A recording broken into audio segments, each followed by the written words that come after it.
No niin, moikka. Hui. Mä ajattelin tehdä tällaisen jännän videon, eli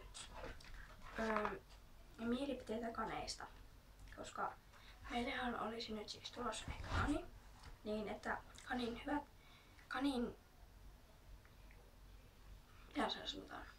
hyvät ja huonot puolet. Ja aloitetaan vaikka aika niistä hyvistä puolista. Eli kanihan on aika seurallinen ja sosiaalinen eläin, ainakin mun mielestä. Ainakin mitä mä tiedän kaneja tai silleen. Sitten niiden kanssa voi harrastaa. Esim. Mäkin varmaan koitan agility ja esteitä tai tälleen. Hyppyistä kyllä. Joo, sorry, tää on vielä. Mutta joo. Ja sitten kun kani tulee, niin on uusi eläin mihinkä tutustua. Koska musta on kiva tutustua erilaisiin eläimiin ja uusiin eläimiin, jos mä en oo vaikka. Ja jos en oo vaikka niinku jotain eläintä vaikka ennen nähnytkään. Sitten toi oli sama asia. Eli no, niiden kanssa voi leikkiä ja niitä voi rapsutella, se on varmaan se mun lempihomma. Mutta joo, oikeesti musta on kiva hoitaa kaneja ja en mä oikein nähnyt kania.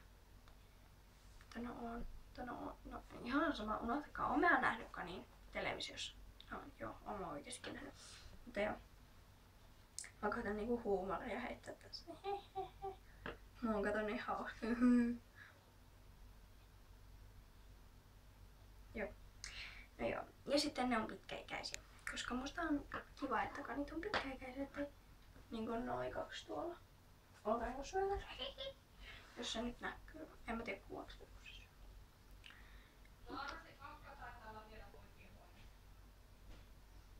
Mutta joo. Ja sitten ne huonot puolet. Se sotku. Ei olekaan enää. Joo. Kuka se otti pois? Sä otit jo sen. No, sorry. Mutta joo. Eli huonot puolet sotku. Koska jos se kani tulee, niin se olisi tarkoitus olla mun huoneessa. Siitä tulee ihan kauhea sotku. Mutta pitää siivota päivittäin ja tälleen, niin kuin mä nyt koitan siivota. Ja sitten toinen juttu, kiellettyjen paikkojen jyrsiminen. Kuitenkin kaikki niin tietokoneella ja tämmöiset piuhat vetää heti. Tai tälleen. Mutta joo. Ja. Sitten ne voi lähteä matkoille, koska pitää keksiä hoitaja tai tämmönen sitten, niin sekin on tavallaan, se hoitaja pitää tai semmoinen, koska ei voi lähteä kanikailussa silleen lomalle tai silleen.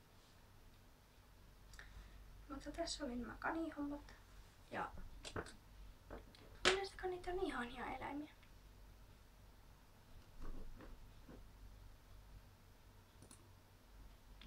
Mutta joo, eipä mulla muuta.